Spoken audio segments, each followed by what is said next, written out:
Engagement ring, no? Tara, kilitisin natin.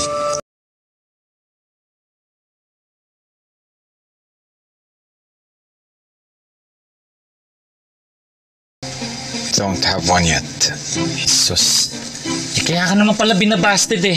But don't worry, I got you. Hindi ako busted. She's just left me hanging.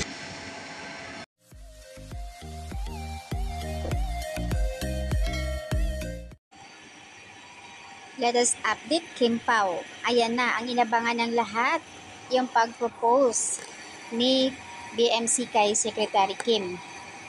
So, ayan, asaan nga bang engagement ring? So, dito natin makikita kung yung damit ba ni Kim sa Showtime, parehas ba sa engagement dito? Kasi 'di ba nga, lumabas na yung video nila noon na kung saan ay nakasuot si Kim na kulay pink, dress pink, na yun din yung suot niya sa Showtime. So, abangan natin guys kung talagang yun pa rin ba ang suot ni Kim dito sa episode na ito.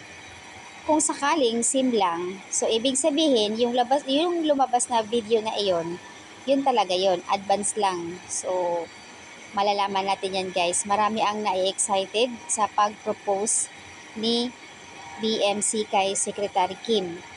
Kasi nga ang next nila sa propose ay kasalan na nga magaganap. So ayan, nauna na nga lumabas yung video ng kasal nila. Hay nako, ang dami talagang mga adik sa Kim Pao fans ano.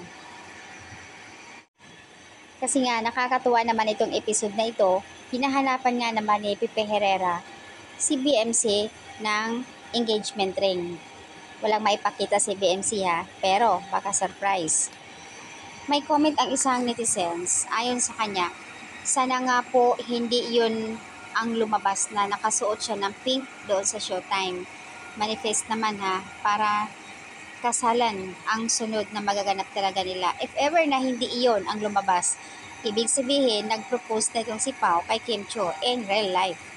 Wow, sana all talaga may pag-aaminan na itong dalawa na ito. If totohanan na nga naka-pink dress si Kim na ginaganap yon sa isang hotel, witness only their families, saka yun din ang suot ni Kim straight sa Showtime. Kaya tinutokso siya ng mga tropa. Pag iba ang yung seating sa WWSK, tipping yon ha. So ang daming nakaabang talaga itong eksena na ito. Kasi nga hindi pa rin nawala sa mga Kim Pao fans yung nakasuot si Kim ng dress pink na pag-propose ni Pao na may pagbuhat-buhat pa talaga siya. So anya, nakakatawa naman itong mga comment, diba? Ang dami nakaabang talaga sa engagement na gagawin ni BMC.